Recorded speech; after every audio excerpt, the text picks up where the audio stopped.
So going through the pump questions, the first one says, what method of data collection was used in the study? So we have an observational, randomized comparative, or matched pairs. So the methods part tells us that they randomly assigned 2,203 patient volunteers. So this tells us not a random sample.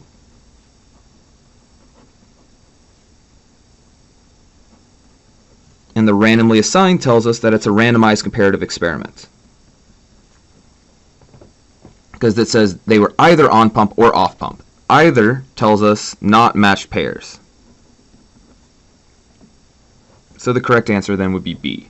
2 says the study design is described as randomized. What does this mean? So randomized means that subjects are randomly assigned to have either the on pump or off pump surgery, and that is the correct answer. B says subjects are randomly selected from the population. So that wouldn't be random assignment. I mean, that would be randomized. That wouldn't be random assignment. That would be random selection. C says subjects did not know which type of surgery they had. This would be blinding. And then D says subjects were randomly assigned whether they had the myocardial infarction or not. So this is our response variable. And you don't randomly assign them the response variable. They either have the myocardial infarction or they don't have the myocardial infarction. So that's just something where you're seeing where they respond, whether they had the on-pump or off-pump surgery. 3 says, did the study use a random sample? Well, it said they used volunteers, and volunteers are not random samples.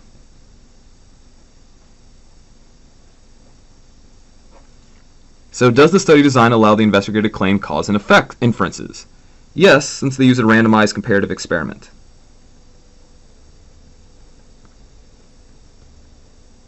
Similarly, if it was a matched pairs experiment, you can also claim cause and effect. 5 says, which of the following is true about the rate of the one-year composite outcome for the off-pump treatment groups? So it's either a variable, a parameter, a statistic, or a case. So if we're looking at a rate is a summary. So summary indicates it's either a parameter or a statistic. So parameter if it's from the population, and a statistic if it's from the sample. Since it's a rate is describing the sample, that tells us that it's a statistic. 6 says a p-value of 0.19 is reported for the test to compare the 30-day composite endpoint in the two groups. What do we conclude?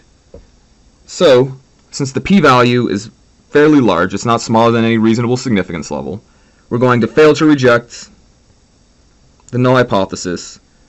We can't conclude that there is a difference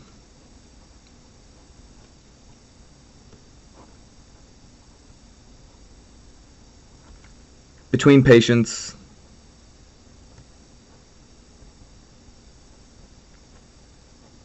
who had the off or on pump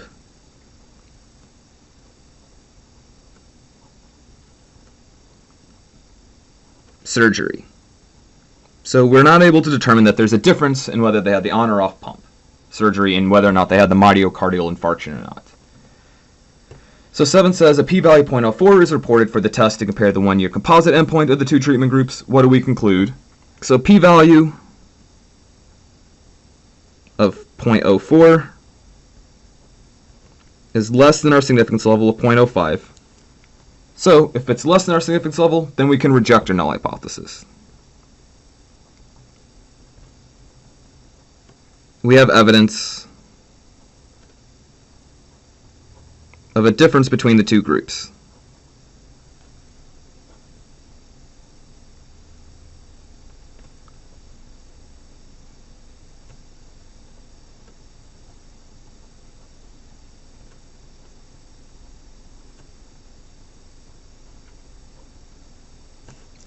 And then 8 says, based on the results of the study, if you needed the CAPG surgery and had to choose between the on-pump and off-pump procedures, which one would we choose?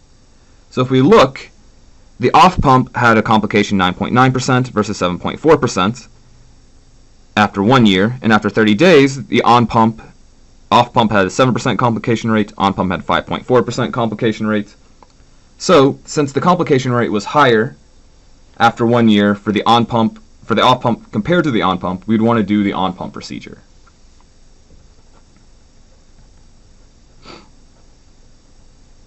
So on pump, since the 1-year complication rate